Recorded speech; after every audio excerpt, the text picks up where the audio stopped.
Ya halo, selamat malam teman-teman sekalian. Apa kabarnya? Mudah-mudahan luar biasa.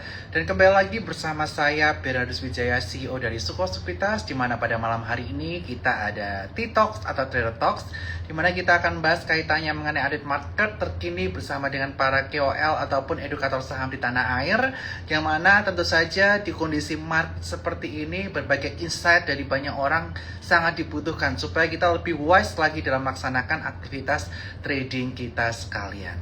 Dan sebelum saya menyampaikan kaitan mengenai update market bersama dengan Koberat nanti, saya ingin mengingatkan buat teman-teman sekalian yang belum join Stock Idea Festival 2026, jangan lupa daftar Stock Idea Festival di link di bawah ini. Dan gak lama-lama lagi, aku mau bahas terlebih dahulu kaitan mengenai update market terkini hari ini. Market hari ini bergerak cenderung fluktuatif, ditutup melemah, di mana turnover di angka 16,574 triliun. Dan hari ini IHSG mengalami penurunan 0,32% atau turun 22,969 poin, ditutup di angka 7.106,52. Dan hari ini kita bisa melihat bahwa asing masih melakukan penjualan secara masif sebesar 2,0,4 triliun rupiah, dan year to date asing udah melepas sahamnya sebesar 42,81 triliun rupiah. Dan secara teknikal, IHSG hari ini sempat menguji area resisten di kisaran area 7.184, akan tetapi gagal menembus area resisten tersebut. Dan next support yang perlu diperhatikan di IHSG adalah di kisaran area 7.022. Dan hari ini kita bisa melihat juga bahwa saham-saham yang masih mengalami tekanan adalah saham-saham perbankan, di mana BCA turun 1,24%, PMRI turun 2,22%, dan BBRI turun 0,65%, masih menjadi penyumbang penurunan IHSG hari ini. Lalu bagaimana pandangan Kobernat 88 kaitan mengenai IHSG yang masih tertekan, bahkan mencetak angka 6 penurunan hari secara beruntun? Gak berlama-lama lagi, saya akan sambilkan Kobernat 88 sebagai bintang pada hari ini.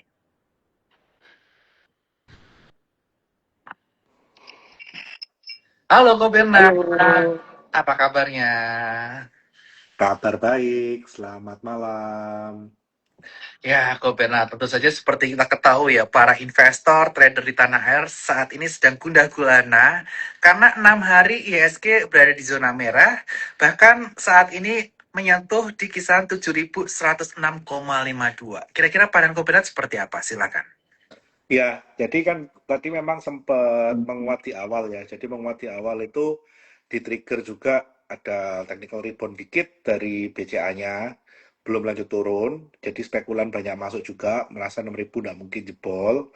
Terus ada juga kabar bahwa proposal Iran meminta Selat Hormuz untuk dibuka ke Amerika. Ternyata itu kan sekitar jam 11-an disanggah ya bahwa mereka nggak pernah mengirimkan proposal exactly seperti yang di-quote oleh media, tapi mereka juga ngomong kalau mau dibuka ya salah satu syaratnya juga masalah nuklir itu bukan ditunda, tapi ya itu merupakan haknya Iran juga kayak gitu. Jadi ini ada sedikit turn off lagi dari proposal yang diberikan Iran, sehingga menurut saya dari situ market mulai koreksi-koreksi lagi nih.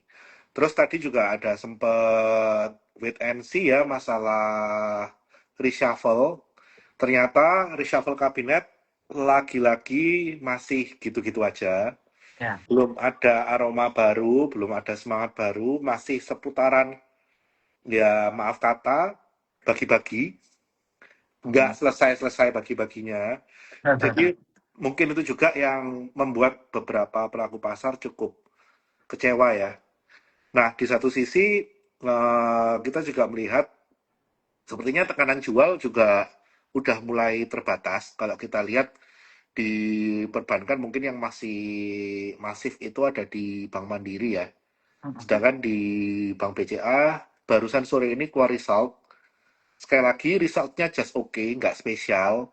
Karena selama ini BCA itu terkenal dengan growth double digitnya ya. Nggak pernah growth single digit, dan sekali lagi di kuartal ini growthnya single digit. Jadi itu adalah justifikasi bagi fund pasif yang selama ini beli BCA dengan valuasi mahal karena growth-nya yang nggak pernah di bawah belasan persen, tiba-tiba growth-nya single digit sehingga punishment-nya baru kerasa sekarang nih.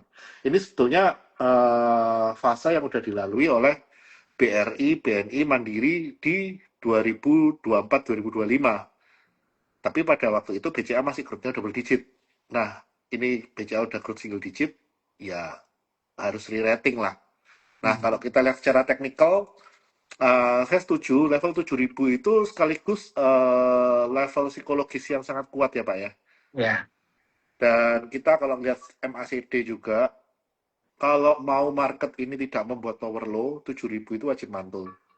ya. Karena kalau 7.000 itu sampai break, ditutup dengan angka di bawah 7.000, kemungkinan akan lower low. Karena apa? Itu mulai dead cross lagi.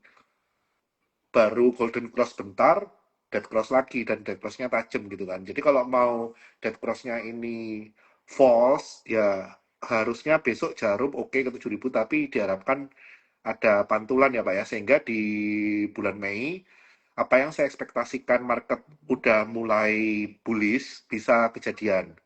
Amin. Harusnya tanda-tandanya udah ke sana sih Pak. Oke, amin. Jadi ini merupakan area opportunity to buy yang malahannya jangan malah kita Betul, panik karena kita melihat selling pressure sudah cukup rendah dan 7.000 itu sepertinya merupakan angka psikologis sehingga betul. tentu saja ini menjadi opportunity buat kita collect barang-barang yang bagus. Karena kalau misalkan 7.000 ini mantul, itu berarti double bottom loh.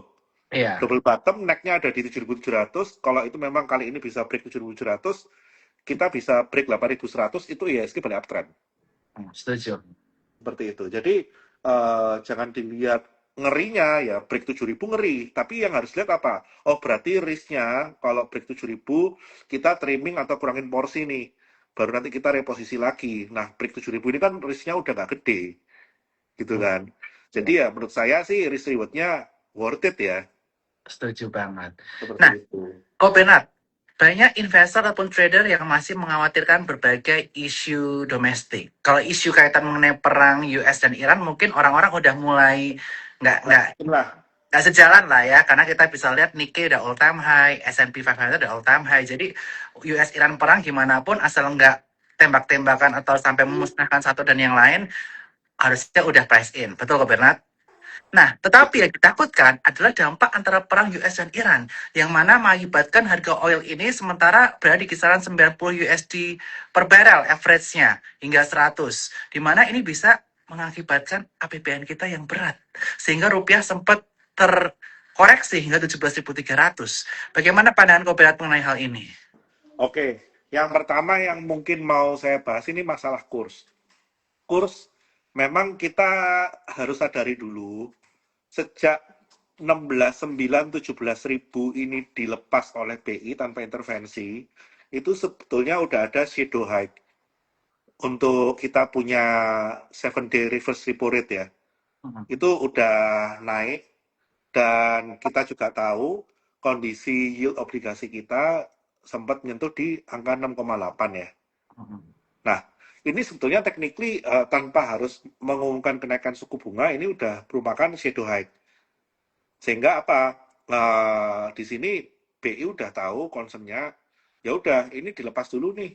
Masalah kurs mereka nggak akan intervensi lagi, mereka shadow high dengan harapan tekanan outflow-nya akan berkurang dan di satu sisi kenapa kok mereka nggak mengintervensi? Utang jatuh tempo bulan ini gede Pak, Ya.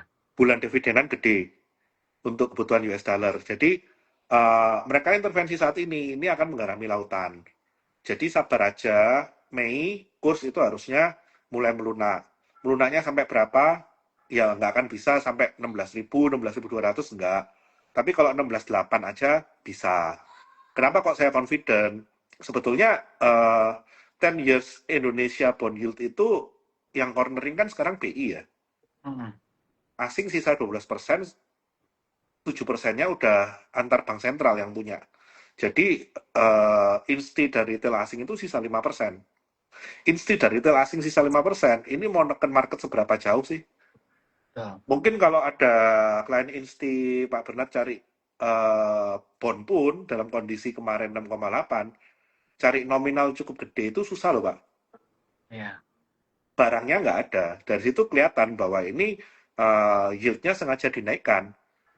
Shadow high kalau saya bilang, bukan perkara market yang buang barang sehingga yield-nya naik. Tapi ini yield sengaja dinaikkan untuk mencegah further sell off. Otomatis kan kalau yield-nya dinaikkan, harga bondnya murah, orang mau jual kan pikir-pikir nih. betul. Kayak gitu. Jadi ya ini dari masalah BI yang cornering barang. Dan yang kedua, kekhawatiran masalah harga minyak. Oke, kita tahu untuk saat ini memang harga non subsidi kita kecuali Pertalite kan udah mulai dilepas ya. Ya, Dan harga tersebut itu sebetulnya ya sudah mencerminkan harga keekonomian. Karena kalau kita melihat seperti di Malaysia, diesel oil di sana itu juga 6,85, 6,95 ringgit. Kalau hmm, dihitung dengan kurs kita ya equal 27.000. Jadi kurang lebih ya harga keekonomiannya di sana gitu kan. Jadi harusnya kalau untuk beban APBN kita, untuk yang non subsidi itu nggak ada masalah. Sisa Pertalite nih, yang Pertalite yang sebetulnya masih dipaksa untuk ditahan. ya, Nah, menurut saya kalau minyak ini bertahan di atas 85 sampai bulan Mei, Juni sih pasti Pertalite-nya dilepas. ya. Tapi untuk eh sorry, bukan Pertalite, Pertamax-nya dilepas. Tapi untuk Pertalite dan biosolar, bagi saya ini pasti akan dipertahankan untuk stay the same.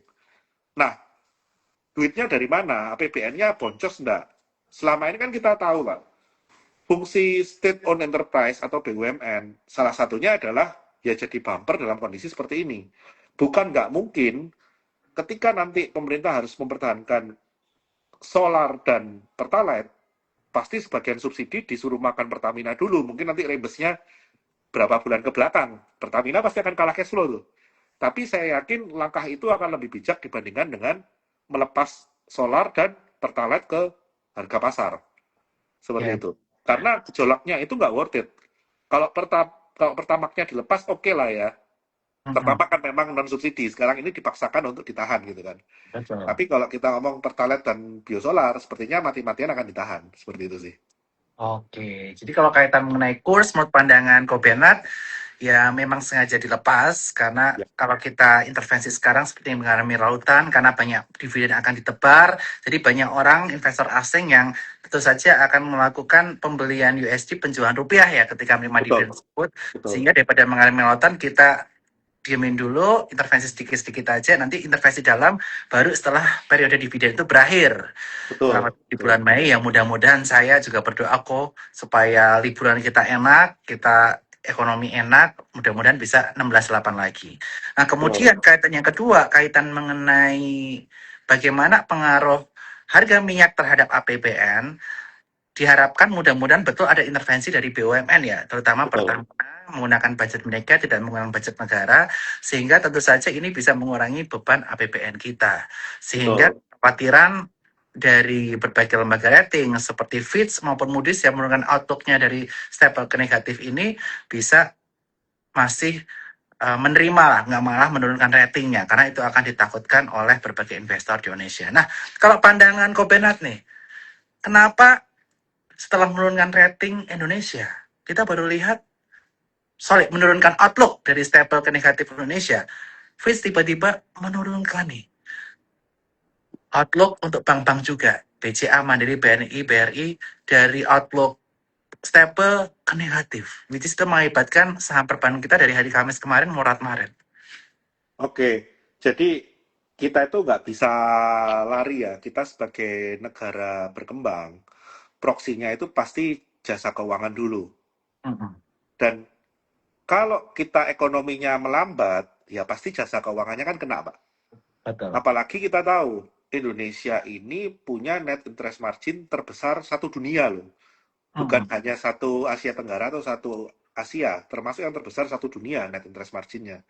Nah, ketika ekonomi melambat, dikhawatirkan kan keistimewaan perbankan di Indonesia NIM-nya ini juga pasti akan kena. Nah, kalau Mm-mm. NIM-nya akan kena, secara grup dia kena nih, by volume gitu kan, by margin juga kena. Nah, pasti kan view-nya pasti akan berubah nih, nggak lagi stable. Jadi itu sangat dimaklumi. Kalau mereka melihat ekonomi kita outlook-nya negatif tapi perbankannya nggak di-downgrade, itu malah nggak align menurut saya. Ya, ya. Bagaimana negara ini growth-nya bisa negatif tapi base-nya bisa growth? Ini saya masih nggak align. Tapi ketika growth-nya negatif dan base-nya dibuat outlook-nya juga negatif, ya ini align gitu loh.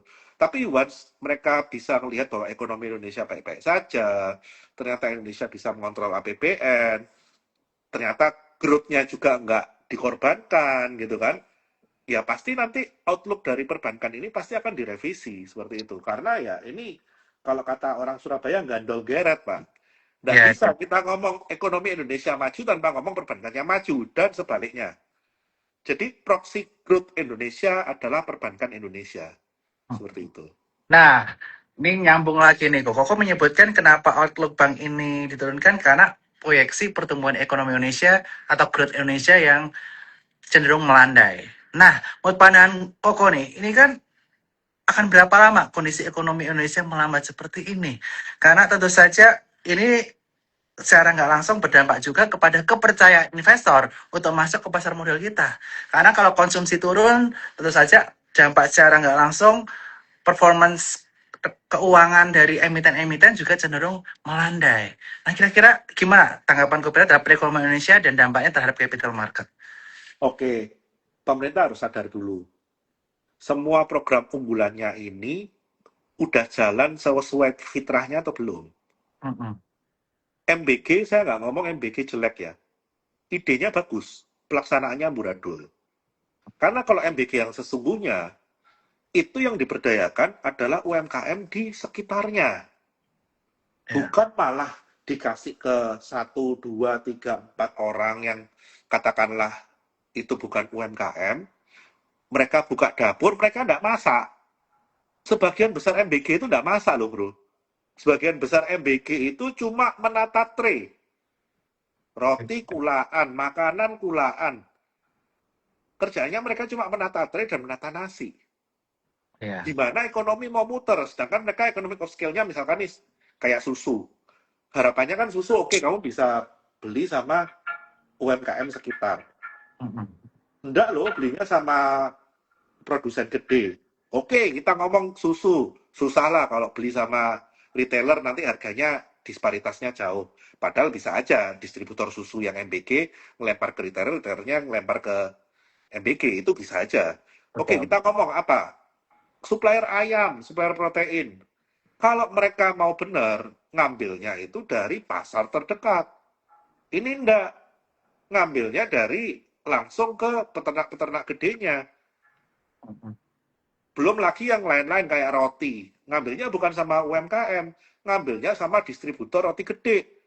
Pabrik-pabrik roti gede, bukan sama roti-roti UMKM di sekitar. Nah, kalau kayak gini, gimana ada multiplier effect?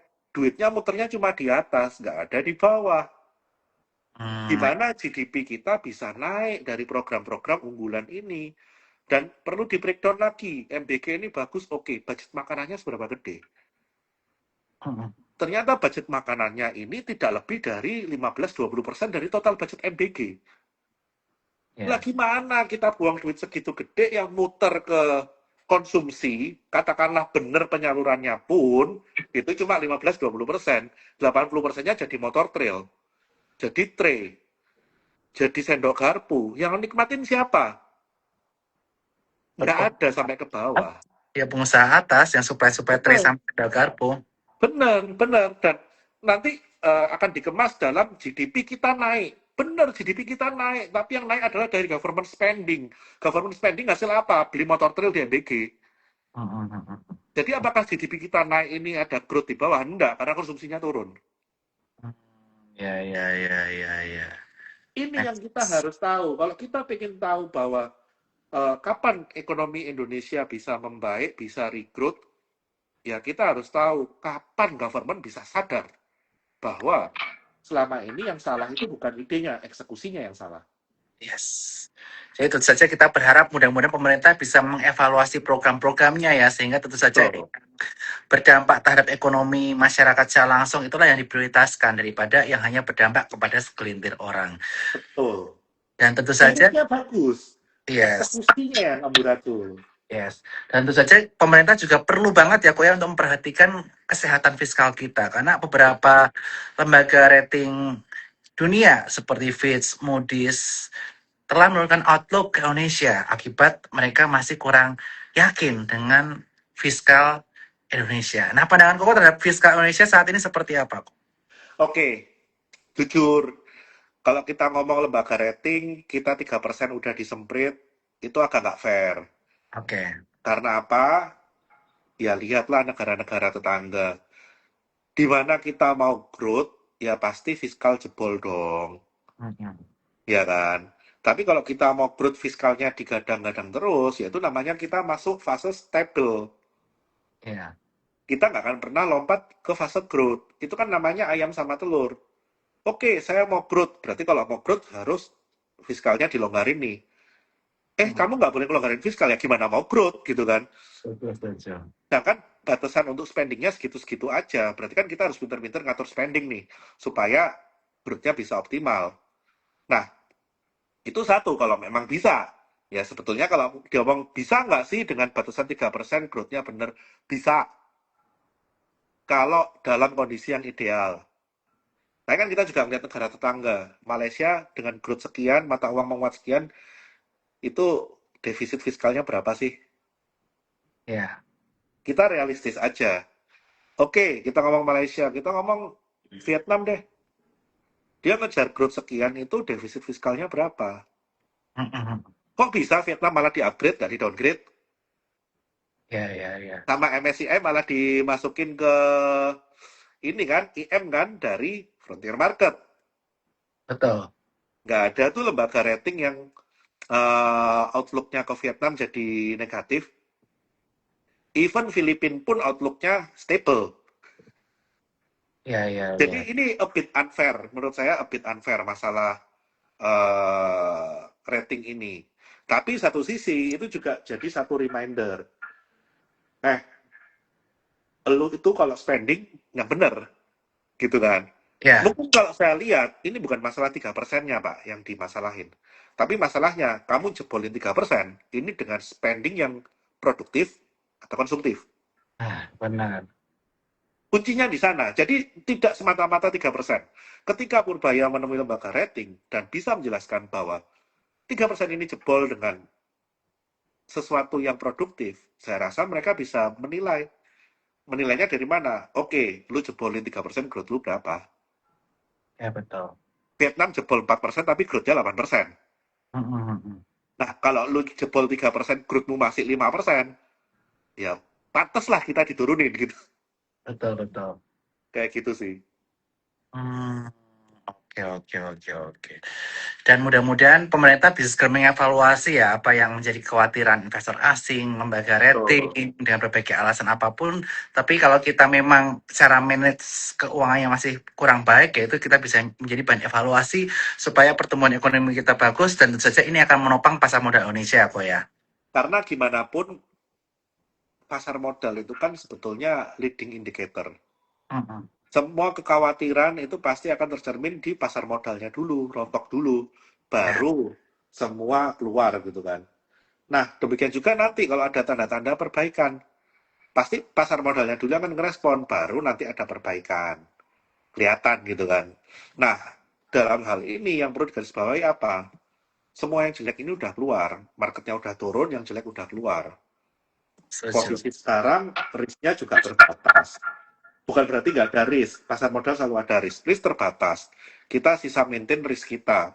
Ya, kalau kamu anti cut loss ya, kamu nunggu aja nanti mantul, baru kamu masuk. Tapi kalau kamu bisa cut loss dan kamu bisa membatasi resiko, masuk sekarang ya nggak ada salahnya. Setuju. Karena ketika nanti semua udah bagus, ya harganya udah nggak segini. Mm-mm. Kan orang selalu gitu ya Pak ya. Ketika Bet- harga di atas, nawar bawah. Ketika dikasih di bawah, aduh nanti dulu deh, takut. Begitu udah rebound, FOMO lagi dikejar, koreksi lagi, cut loss, kapok. Setuju. Kayak gitu. Jadi kalau mumpung dikasih dengan semua faktor yang jelek udah keluar, mulai deh nyicil. Kayak gitu. Oke. Dan juga mungkin sebelum kita bahas ke indeks kita ya, Ko ya, saya ingin membahas mengenai MSCI yang baru saja mengeluarkan announcement minggu lalu bahkan bahwa mereka butuh waktu lebih lama lagi untuk mereview. Jadi Mei nanti masih di freeze Indonesia dan hasil review kaitan mengenai 4 hal yang dilakukan oleh BEI OJK kaitan mengenai keterbukaan uh, jenis investor dari 9 ke 39, kemudian kaitan mengenai keterbukaan di atas 1%, concentration effect, dan lain sebagainya, itu baru direview dan baru diumumkan di bulan Juni. Tetapi saham Brand dan DSSA udah rontok duluan, karena dua saham ini termasuk ke high shareholder concentration yang mana berpotensi untuk di take out dari konstituen MSCI. Bagaimana pandangan Kopenat mengenai action dari MSCI yang udah mengeluarkan surat bulan April untuk menunda hingga bulan Juni nanti? Oke, sebetulnya dia baik loh. Dia ngasih kesempatan LQ45 untuk buang duluan gitu kan. Make sense, ya. Ya kan, LQ45 kan minggu depan udah rebalancing gitu kan. Jadi ini baik nih, dikasih kesempatan buang duluan nih LQ45-nya. Dan di satu sisi kita juga melihat apa yang concern mereka itu sebetulnya selama ini valid. Mhm. Waktu DSSA push rank untuk masuk ke MSCI, saya pernah bahas di Agustus, Pak. Mhm. Sooner later MSCI pasti marah. Ini Ya, nggak bisa diginiin.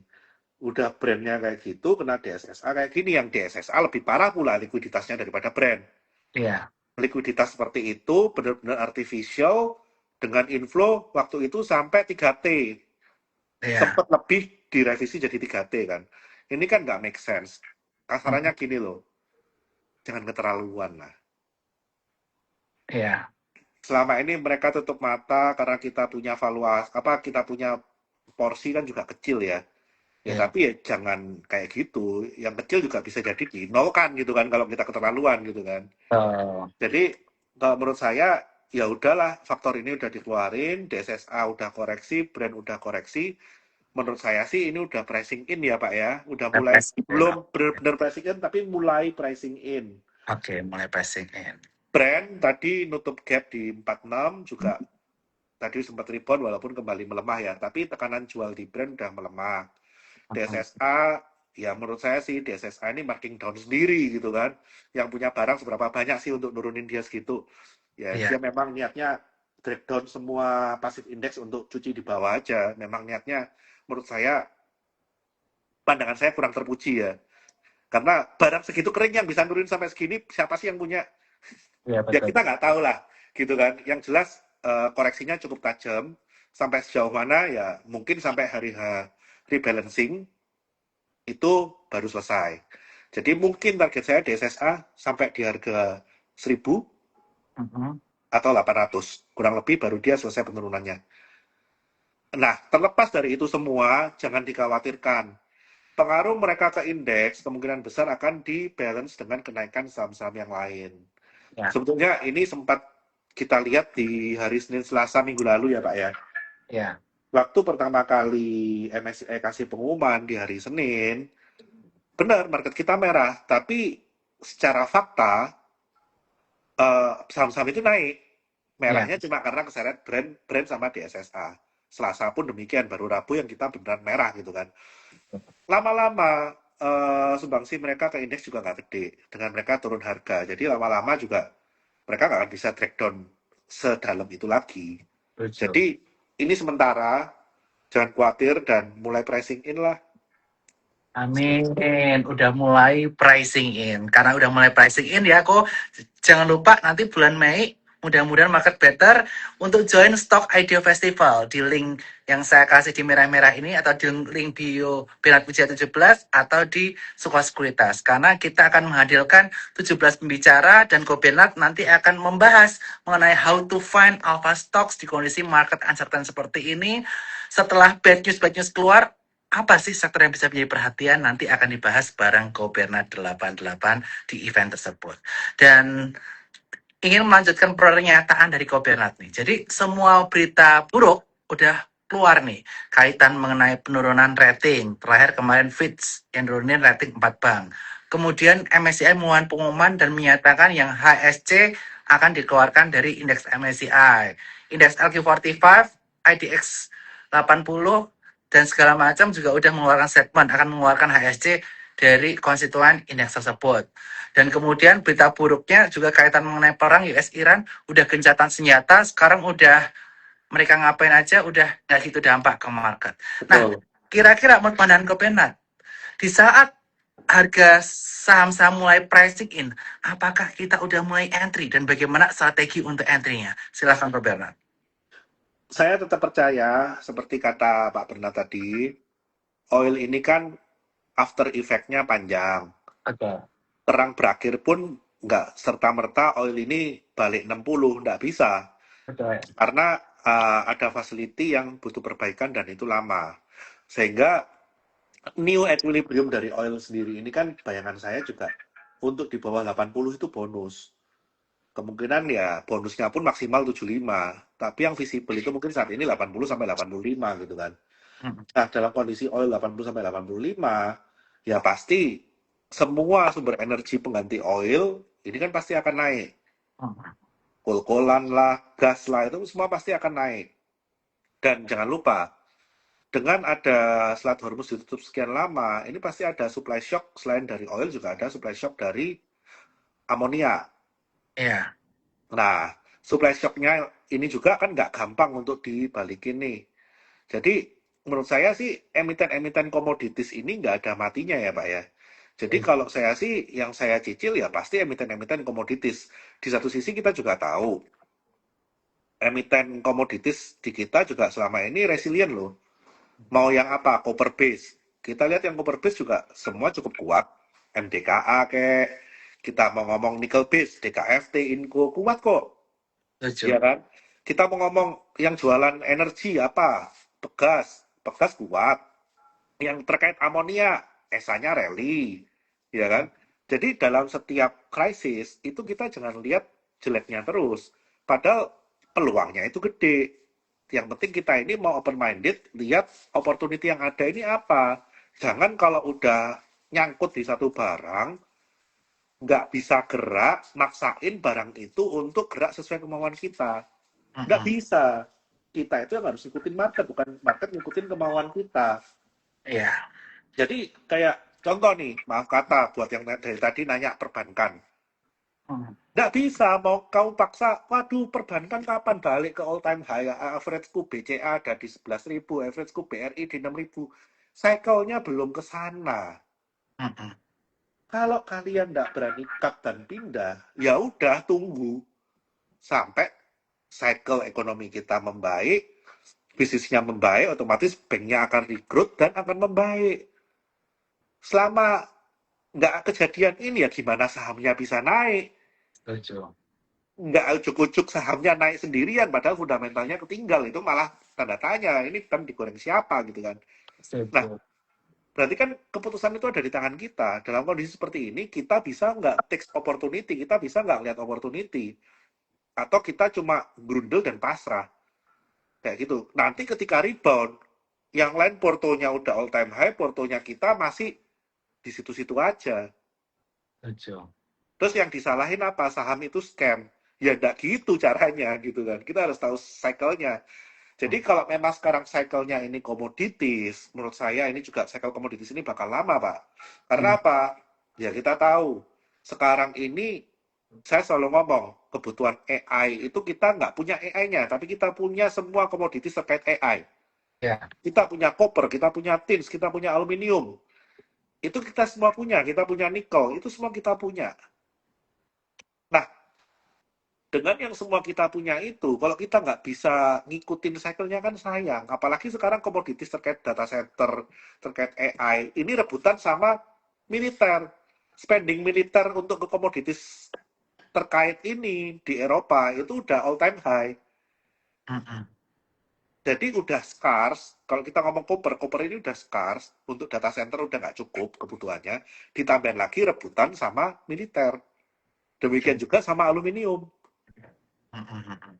Kayak gitu. Nah, kalau ini kita masih bersikeras, saya akan pegang banks hidup dan mati, tapi tiap kita live ditanyain banks, ya ini sama aja kita mobil, bannya gembos, kita nggak mau ganti ban serep, tapi cuma ngadepin di depannya doang. Ayo, kamu kapan banmu ini bisa muter lagi? Ya nggak bisa. Mm-mm.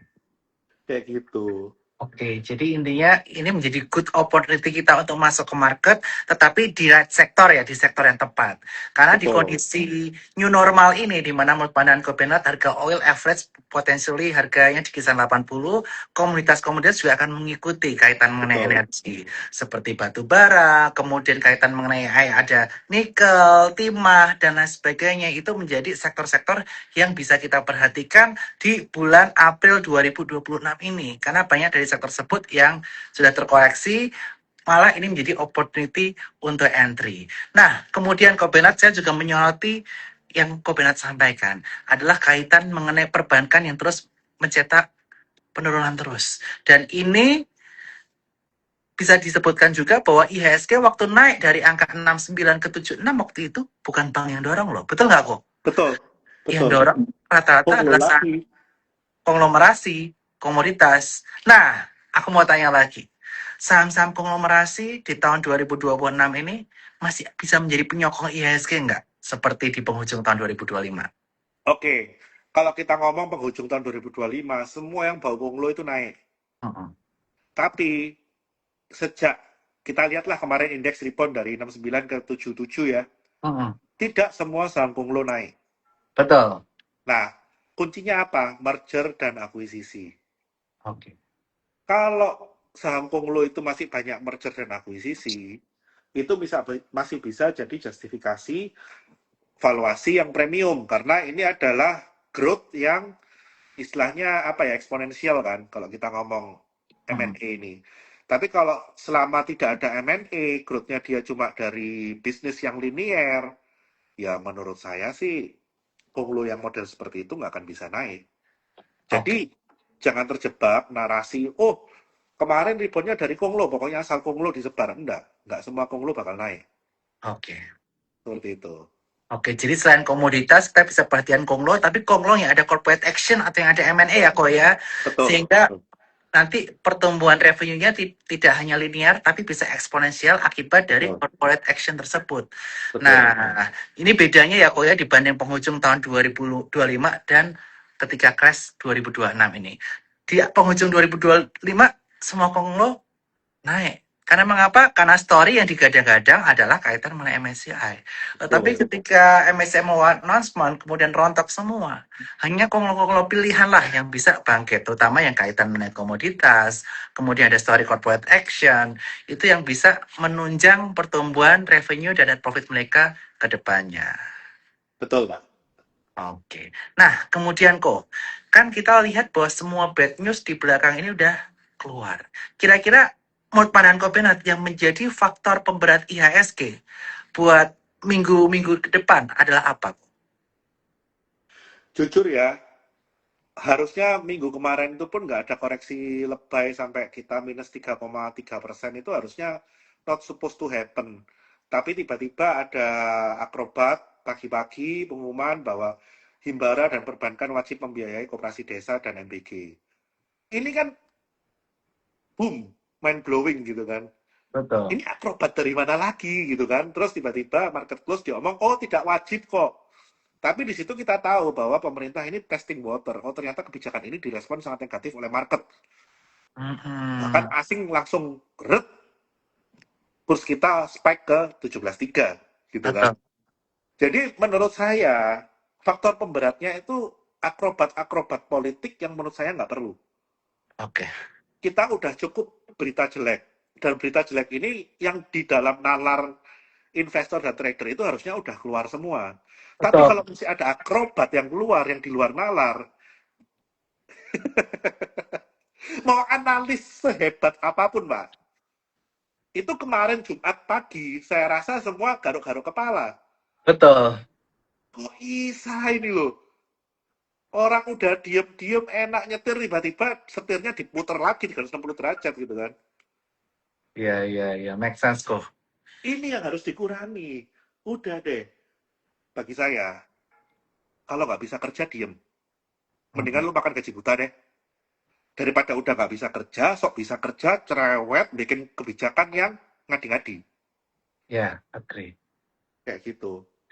Jadi mending mudah-mudahan pemerintah kita tuh bisa berbenah ya dan bisa introspeksi mawas diri untuk melakukan apa yang do and don't saya tuh makin terbaca, makin bisa memperkirakan ke depannya seperti apa dari apa kebijakan yang mereka perbuat selama ini. Kan tentu saja udah 1,5 tahun memimpin, terus saya udah banyak pengalaman ya, seharusnya pelajaran selama ini yang bisa menjadi refleksi dan mudah-mudahan bisa lebih baik lagi dan mengakibatkan market kita juga lebih stabil. Nah, kita ke Betul. Q&A ya kok ya sekarang. Ya, Tadi Ko Bernard menyebutkan kaitan mengenai sektor komoditas. Tetapi sektor komoditas ini masih banyak hambatan, terutama kaitan mengenai RKAB, mineral dan batu bara, kemudian potensi ada tambahan pajak untuk komoditas-komoditas jika mencapai harga tertentu, dan lain sebagainya. Pandangan Koko seperti apa tentang RKAB dan pajak-pajak komoditas?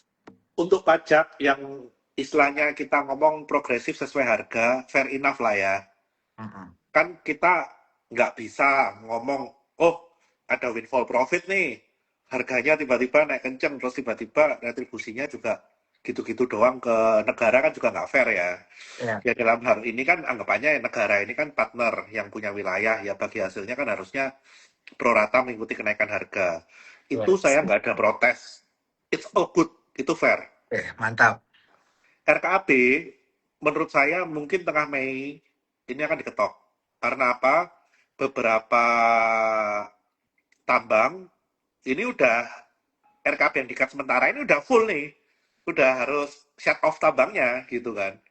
Mm-mm. Jadi ya menurut saya mereka harus cepetan beresin ini dan harusnya sih tengah Mei itu latest harusnya udah keluar.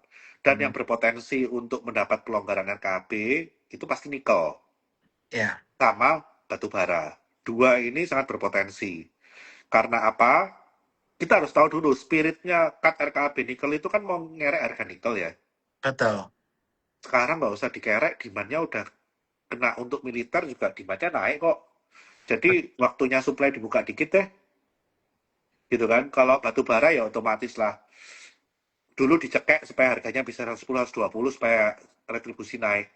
Lah, Mm. sekarang tanpa digituin harganya udah naik ya ngapain kamu tahan-tahan? Ya mendingan kamu buka, biarin perusahaan dan negara bisa menikmati kenaikan harga dengan volume, pajaknya naik, retribusi naik, kan everybody happy. Agree.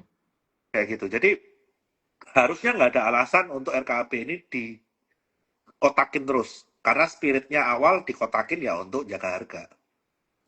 Seperti Setuju, itu. setuju. Oke, jadi sebenarnya kalau untuk kaitan mengenai pajak itu udah fair ya, karena kan negara merupakan yang punya wilayah, terus ada pengusaha yang mengelola yang dapat izin. Ya kalau misalnya harga naik, nggak masalah, profit sharingnya naik. Ya wajar, bisnis juga begitu ya, kok ya. Kalau transaksi kamu lebih tinggi, ya kita bisa bagi lebih gede. Wajar, Itu make sense. fair. Itu bukan sesuatu yang harus dikhawatirkan. Itu fair enough. Mm-mm. Tapi kalau kaitan mengenai RKAB, tadi sudah ditegaskan oleh Pak Bernard, potentially bulan Mei beres dan mudah-mudahan sesuai prediksi Koko yang untuk batu bara dan nikel bisa diberikan pelonggaran Betul. karena dengan dengan kondisi saat ini aja harga nikel sama batu bara udah membumbung tinggi. Betul, betul. Nggak ada alasan lah untuk lagi cut volume. Betul. Oke, next kita akan tanyakan ke Ko Bernard kaitannya mengenai sektor properti. Nah, kalau perbankan kan tertekan, bagaimana dengan properti kok dari Kenny Giga? Gimana ya, kalau kita ngomong konsumsi kita aja turun, gimana properti mau naik ya? Kan Betul, kuncinya di sana dulu. Kalau betul. setiap kita ada laporan GDP rilis, jangan dilihat cuma GDP-nya angka bulat-bulat. Dilihat pembagiannya. Konsumsinya berapa, government spending-nya berapa, net ekspornya berapa, investment-nya berapa, baru itu kelihatan. Nah, Mm-mm. kalau secara consumption aja kita nggak kemana-mana, ya properti belum waktunya lah ya. Betul. Apalagi kita lihat daya beli masyarakat juga masih tertekan ya di kondisi ekonomi seperti ini. Untuk primary consumption aja, ini udah banyak yang downgrade gitu kan. Betul. Gimana mereka mau mikir untuk beli rumah, upgrade rumah gitu kan. Setuju. Bisa nggak jual rumah aja udah untung-untungan gitu. Setuju kok. Lagi berat seperti ini. Nah, kok kemudian tadi ada yang menanyakan di kolom komentar di sini. Nah, ada yang ditanyakan juga bahwa Purbaya pada hari Jumat lalu memberikan pernyataan di publik kaitan mengenai wealth tax dan juga pajak tol yang belum akan diselenggarakan ketika ekonomi masih buruk. Nah, pandangan Kopira terhadap wealth tax dan juga pajak tol apa? Jika Nah, berimplementasikan. ini yang pajak tol itu banting lah. Mau dikasih PPN atau apa, terserah lah. Kamu mau ngomong itu PPN atau enggak, tol naik juga kita nggak pernah protes kan. Setuju. Toh tol ini kan sebetulnya secondary, bukan Hmm. primary. Karena aturannya di Indonesia, secara aturan baku itu jelas. Semua jalan yang tidak ada alternatif itu tidak boleh dipungut. Hmm. Tapi kalau jalan ini merupakan alternatif, tol road itu kan alternatif, bukan jalan utama. Ya, Betul. lu mau pungut bebas. Nah, dalam hal ini, lu mau pungut pakai PPN pun menurut saya bebas, terserah. Ya, Kan? Tanpa PPN pun, itu pengelola tol naikin juga lebih dari PPN kadang gitu kan. betul. Ya, yang masalah ini HNWI tax. Karena apa? Ini hubungannya udah gak masuk akal. Itu wealth dibentuk dari net income after tax. Hmm. Jadi wealth ini dikumpulkan, diakumulasi dari net income after tax. Setuju. Kita udah bayar pajak, mau dipajekin lagi. Ini kita dipaksa untuk subscribe menjadi WNI. Sorry itu sih, ini bayangan saya. Pajak HNWI ini biaya subscription untuk jadi WNI. Hmm. Sekarang saya balikin. Kalau kita subscribe segitu gede, ketika wealth kita turun, negara mau kasih apa? Setuju. Contoh nih, kita ngomong, asetnya adalah aset tidak produktif. Properti yang mungkin warisan nggak produktif. Punya properti 50M, punya properti 100M. Nggak produktif tapi. Dipajekin 1% tiap tahun untuk subscription ke negara. Bayarnya dari mana? Kelihatannya kaya, kayak di atas kertas. Ya. Kayak gitu kan. Terus contoh, saya trader. Oke, tahun ini aset saya meledak. Saya punya aset 300M, 400M. Tahun depan kayak tahun 2026 nih, asetnya nggak nambah malah susut cut loss terus. Terus kita harus bayar biaya subscription tetap gitu, berdasarkan kekayaan tahun lalu. Ya, make sense lah. Kita ini udah bayar loh pajak dari earning kita. Jadinya net income mau diteksin lagi. Kalau lu mau kayak gitu sekalian aja pajak waris lu gedein, itu lebih fair. Hmm. Pajak waris lu gedein itu lebih fair daripada orang hidup disuruh bayar biaya subscription. Ya, ya, ya, Itu ya. udah fair sih menurut saya. Setuju. Makanya kemarin ada rumor bahwa rupiah melemah salah satunya karena ada ketakutan kaitan dengan wealth tax yang akhirnya diklarifikasi oleh Pak Purbaya Jumat malam kemarin. Ya itu uh, apa ya, standar high net worth-nya itu menurut saya nggak high net worth banget gitu loh. Hmm. Sekarang itu ya kita ngomong, kalau kita dikasih biaya subscription kayak gitu, kita punya harta 200M. Tiap tahun kita dipaksa 2%. Hmm. Anggap deh kita udah pensiun, ya kan? Hmm. Anggap deh umur kita setelah pensiun itu masih 30 tahun kita hidup. Berarti dari 200M itu 2% kali 30 tahun loh. Berarti Iya, 60% duit kita selain kemakan inflasi itu kemakan HNWI tax. setuju. Buset. Gimana kata? Kita Hmm. tujuannya pensiun itu mau menikmati passive income. Oke lah, mantap, makan tabungan gitu kan. Iya, iya, Kita iya. mau udah kerja keras, udah dipajekin, jungkir balik, punya duit ya dihabisin lah sampai aku nggak usah kerja sampai aku mati.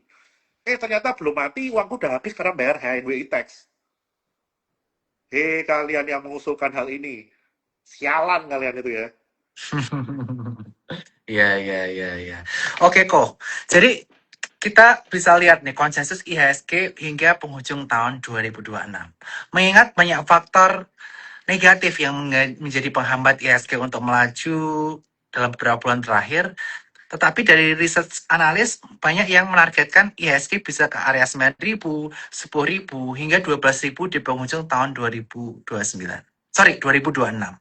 Apakah kau berat masih optimis dengan IHSG yang bisa melaju hingga 9.000 ke atas hingga penghujung tahun? Jujur, kalau nggak ada akrobat, bisa. Oke.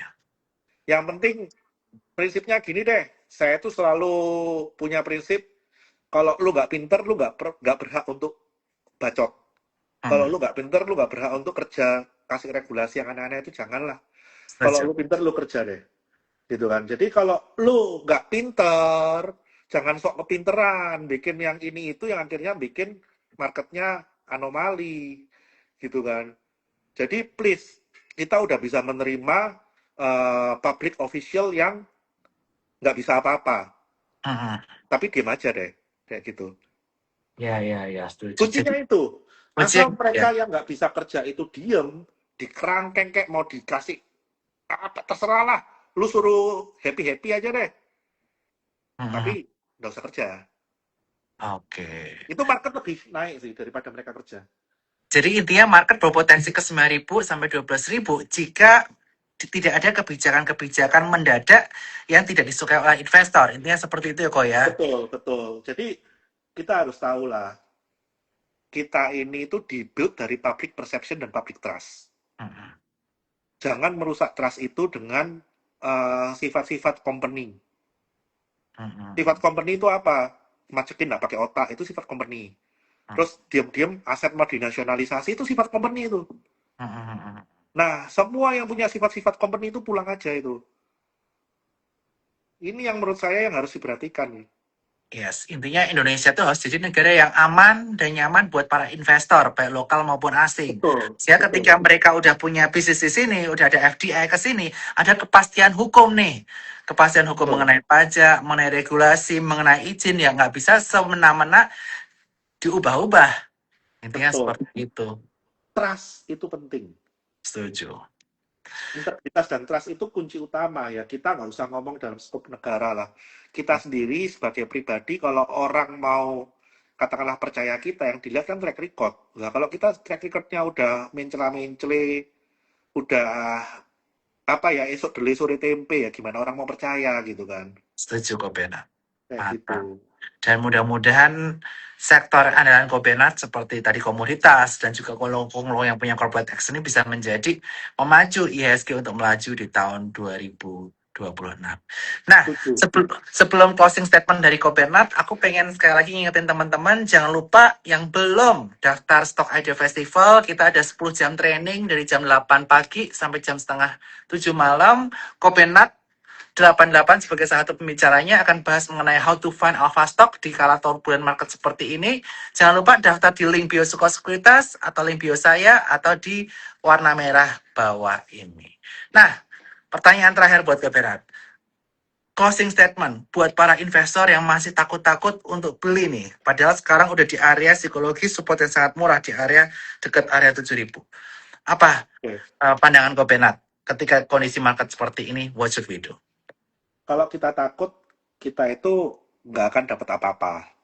Yes. Tapi yang penting kita itu bijaksana, masuk nggak ngawur Mhm. dengan trading plan.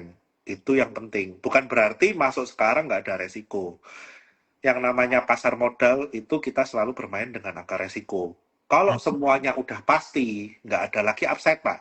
Betul, setuju. Justru karena ada uncertainty ini, ada upside. Di kondisi uncertainty yang tertinggi, itulah upside terbesar yang ada. Setuju. Jadi, kalau kalian nunggu, nanti deh nunggu semuanya membaik, nanti deh nunggu semuanya membaik. Ya, nggak akan pernah kamu akan entry. Pasti nanti ketika membaik, ya udah mahal. Maunya membaik tapi harganya murah. Ya nggak bisa, bro. Ya, ya, ya, benar, benar, benar. Make sense. Kita mainnya di list of premium dari uncertainty. Oke, oke. Jadi kita sekarang nggak apa-apa beli udah mulai cicil, tapi sekali lagi masih ada risiko. Tetapi tentu saja pembatasan risiko itu penting. Nanti kita kalau misalnya jebol kita atur posisi lagi, tapi valuasi sekarang udah cukup murah. Berita buruk udah banyak yang keluar dan mudah-mudahan inilah saatnya IHSG untuk rally dan mudah-mudahan pemerintah kita bijaksana dan mengeluarkan kebijakan dan statement sehingga market kita tidak gampang goyang. Sekali lagi, terima kasih Ko Bernard buat Thank hadir you. malam hari ini. Dan sektor andalan Ko Bernard, jangan lupa tadi ada komoditas, terus ada konglo-konglo, tapi ada corporate action, nggak sembarang konglo bisa naik 2026. Dan jangan lupa hadiri Stock Idea Festival 2026. Bye-bye Ko Bernard. Dadah, thank you. Bye-bye.